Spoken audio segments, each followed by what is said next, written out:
what is the burden of proof in this debate? The burden of proof in this debate is that to ensure that the violence in the society will be decreased at the end of the day. And so, let me give you an analogy on what is happening in Singapore. In Singapore, they are having very harsh punishment, which is a deterrence for people to not do it. So we think that under their paradigm, the government side paradigm, the punishment is too less severe, while in our paradigm, it is okay and it is severe. So it creates a message for them, and also it creates the deterrence for people to not doing it.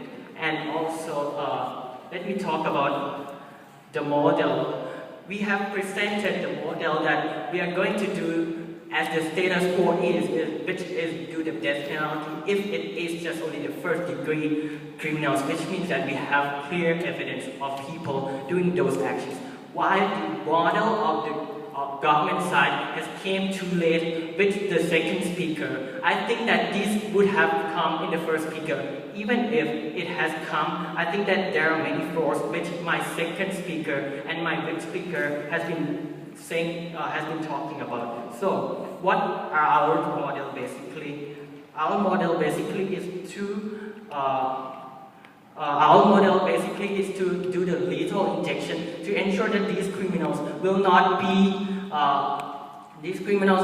doing these kind of things again once they are released from jail or once they are being cut their organs. But under their paradigm, they're saying that okay, we'll cut the organs if people rape, but they are just focusing on the scope on the raping. They're not focusing on the scope of killing people, how it will be. So if we kill people, we are using our brain to do that. Are you going to cut your brain? So it's going to be on our side anyway. And also, this is not going to be there in the first place. Why? Because this is not going to be there in our paradigm. Why? As I told you, we create deterrence by telling the society that this problem is the major problem, so we are creating this law to prevent people from doing that. And also, under our paradigm, there was lack of engagement coming up from the government side. So we think that our model is the perfect way to solve the burden of proof we are having in today's debate. And also, they have said on the whip speaker about the corruption thing. I think that this is the new matter coming up from the whip speaker, which she is not supposed to do so. Even if she is supposed to do so, I still believe that this also exists in her case, which at the end of the day, it comes to our side because of that, because we are having more severe punishment, which at the end of the day, as my team has elaborated for you, that it will create more peaceful society with decreased number of violence at the end of the day. And also, that the wrong person thing, I think we have clearly mentioned that what we are doing is just only the first degree criminals, which means that we have clear evidence, so this is not going to happen in the first place. And also, what we promote is that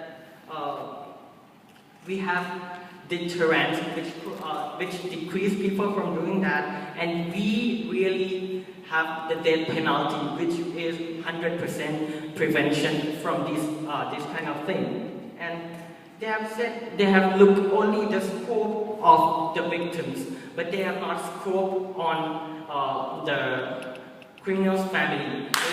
When the criminals when the criminals commit crime, it might not be just only the member of that family only is the criminals, but also those families members can be the criminals also. I think that they have failed to engage on this point, while our side was better in engagement and solving the problem. That is why we are proud to win this debate.